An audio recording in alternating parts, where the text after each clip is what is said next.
Mags, welcome po sa aking tarka today. Love money career po para ito sa Aquarius Dimnay Libra.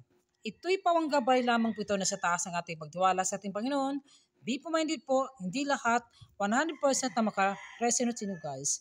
Kung ba pa na sitwasyon ko na pong nakaresonate sa inyo guys, hello po sa mga cospots at hello po sa mga Aquarius na Libra. The Knight of Cups, may paparating tong tao ito sa guys. Puro ito guys, nahiwalay sa person niya. O some of you ay gusto nyo magkakaroon ulit ng ah, jowa, relationship, o ready ka na maging pumasok ng relationship. Pero mag-ingat sa mga taong pumasok sa buhay mo, kilalatisin mabuti guys. Hindi mo alam kung nagpo-flirt siya o napaka-romantic niya. Siguro ano lang to, fake lang ha. So mag-iingat guys. Kilalatisin mabuti itong person mo kung sino itong dumating sa buhay mo kung ikaw ay bakante na. No? Yung iba kasi kahit may relationship na, kahit may jowa na o may asawa, mag-flirt pa rin sa iba, di ba? So iwasan po yan. No? Kailangan yung controlling ito guys. Pwede ikaw ito o sa person mo. Some of you naman, a lack of balance sa relationship. Siguro guys, ikaw ay married na, hindi maiwasan na meron kang crush, nakagusto ka ng ibang tao, o pwede to vice versa. Mag-iingat ko guys ha. May gusto makipag-commitment sa iyo, alam mo na, at kailangan ay tawag nito, kung sa Bisaya pa na pugnan mo, kailangan ay pigilan mo ang sarili mo kung kayo po ay married na. The 10 of Wands, working too hard too many hours. Talagang napaka-hardworking mo. There's a burden. You feel burden talaga kasi nabibigatan ka na sa problema mo dahil hindi mo alam kung paano to ma-solve ng problema mo. Pwede to guys, breadwinner ka na yung family mo.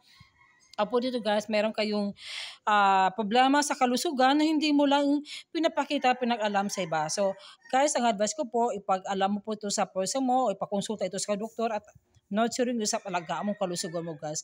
Huwag ito ipambahala lang. Maghingi ka ng tulong sa ibang tao, sa family members.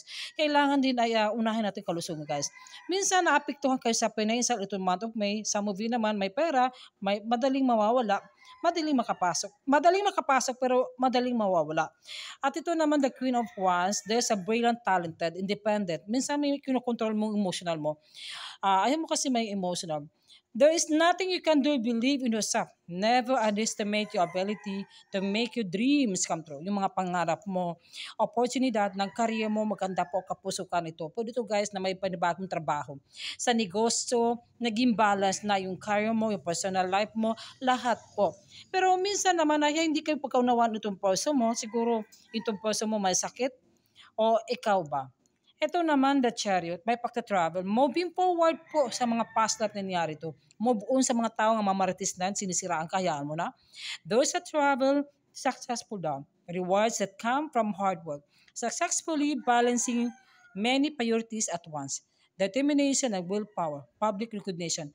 But guys, na may mga parte ito sa politiko o anumang posisyon mo sa buhay, naging nagtagumpay ka.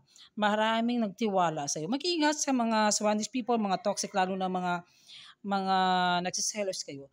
At ayaan mo mga taong magsubaybay sa iyo, dapat ikaw paglaban mo rin. Kailangan mo ito. May pag-aayos ito sa career to guys. Naging nakuha mo yung mga pangarap mo. At naging maayos din ang source of income sa kapirahan mo. Itong start ng month of May, lalo na po sa sunod mong buwan po. Tingnan natin po ang mga oracle card po sa mga Aquarius na Libra. Discovering truth. You stand the light of truth. Meron itong pag-discover na maghaganap na alam mo kung anong katotohanan guys. Puro itong month of May na ito guys. Fog in. Go slow, take time. May pagka-travel. Mayroon ka nasikaso ng mga papers, documents, o meron ka nasikaso ng mga application, kung ano man ito, o take time. Siguro may mag-aniya sa yung pagta-travel ng ibang lugar. Transformation, spiritual transformation guys. Kailangan natin magsimba, mag-confession, for ask forgiveness. Alam mo na kung anong transformation. Pwede ito physical, sa kalusugan mo, is other ito sa espirituhanon. Ito naman po, stepping into power. You are strong beyond measure. Tingnan natin po ito naman, another oracle card po. Last quarter moon in Libra, po dito may person ka na Libra o kaibigan so naman ito. Make time for self-love. Self-love and self-care daw. Ito na naman, full moon in Sagittarius. Meron kayong person mo na Sagittarius, family members. See the biggest picture. Pangatlo naman po, step up and lead. New moon in Capricorn. Last quarter moon in Aquarius, reflect on your priorities. Ito na natin another oracle card po. Angel of Love. Naku, mapagmahal ka talaga guys. Some of you kayo po ay ginagabay ng ating mga gwardyang anghel. Hindi ka nawawalan ng pag-asa. Mapagmahal ka sa iyong family, sa mga anak mo. The Goddess of the Moon. Wow. Ito naman po, the action. Tingnan mo. May action na magaganap sa nangyari sa month of May sa mga awkward may Libra. Po dito guys na some past life, kaibigan kakilala, po dito family members, na may gustong makipag-usap sa'yo. Po dito guys na may kaliwanagan, clarity. It's time to take action kung anong mga plano mo sa buhay. Ito naman, door to romance. Wow! Some of you mapaghiwalay sa asawa, single person, single mom, single dad, o single na may paparating ito na romantic persons. O po dito love life. O itong po dito guys na right person mo kung kayo po ay single person. Sa mag-asawa naman, maganda ang mga kaganapan ito sa mga love life, sa mga Aquarius. Gemini Libra. Sorry po, nabubulo po ako. At ito na yung pagkakataon na hinihintay niyo po. Excuse me po. Tingnan natin kung mensahe sa iyong person mo. I replay our conversation over and over. Binabalik niya yung lahat ng mga mensahe mo, yung mga message, mga conversation message mo.